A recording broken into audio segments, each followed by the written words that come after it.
Over the past month, I've been able to share with our Good Day Alabama family how Birmingham-based nonprofit UnAdopted serves in Uganda.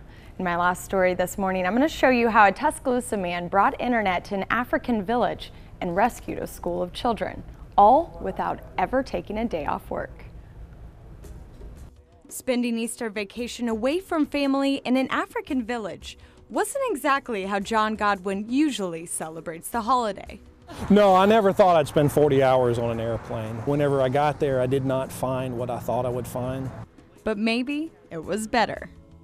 What do you miss most about Uganda? The pace of life is not nearly as fast. Over there, the power would go out for an hour and nobody gets stressed. I've been switching on a generator, power's gone off. I always face that challenge here.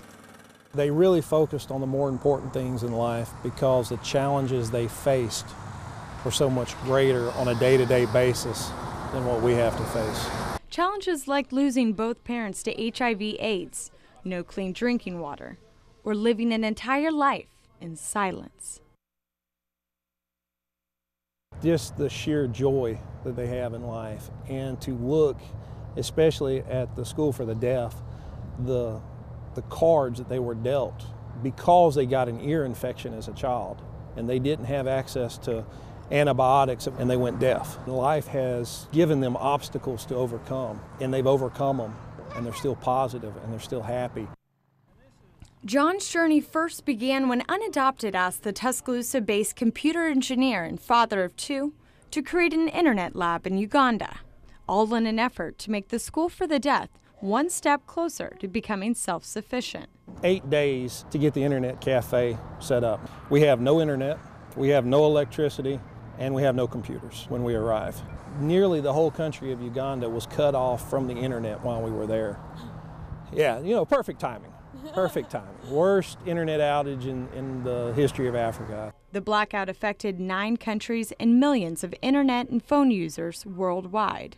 We pulled everything together in about 3 days. They took the concepts that we gave them, and in 2 or 3 days of training, I probably taught their guys as much as it takes me 6 months to train one of my own guys. The eagerness to learn and apply and make it to work was truly special.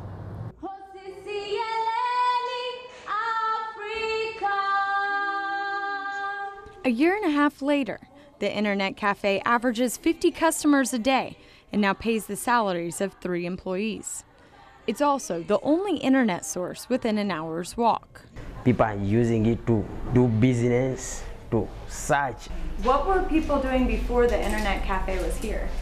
They were going very far to town to look for places where the cafe is, but this cafe served as a great opportunity for the community not to go far looking for knowledge. And since the deaf school and internet cafe share a building, students are able to interact with their community on a daily basis. We want to equip them with knowledge of how they can use the computer and fit in the community like any other child. And when things go wrong, Eddie, the internet cafe manager, gives his old friends a buzz. Sometimes we use Skype calls, and at times they can fix it using their computers and networking in US as far as they are. How neat is that? That's now created a relationship with you, with people in America. I think it is by the grace of God that these people connected to us. Even though John's work in Uganda continues to reap benefits for the deaf school, he's often asked why he chose to serve thousands of miles away when there are needs within his own country. Why not do both? You know, I'm Cub Scout leader. I work with the American Legion Alabama Boys State, volunteer my time in my community. I got the opportunity to go help other places, and what we do there will impact our lives here in the way you will not understand until you get there. The way it opens your mind that you can appreciate what we have in this country. In the United States, the median household income is over $51,000 a year, while the World Bank states that a family making just $10,000 a year is richer than 84% of the world. The freedoms we have, the liberties we have. Freedoms like free schools, public water fountains, and access to hospitals. It will return to you far more and make you a better person in your own community than you will ever give to them. Something John's learned firsthand, making that Easter vacation in Africa well spent. And that was the last story in the series. John Godwin served on that trip alongside his colleague Patrick Brady, who also lives in Tuscaloosa. The trip was organized by UnAdopted, a ministry of Lifeline Children's Services. If you want to learn more about their nonprofit, you can go to myfoxal.com.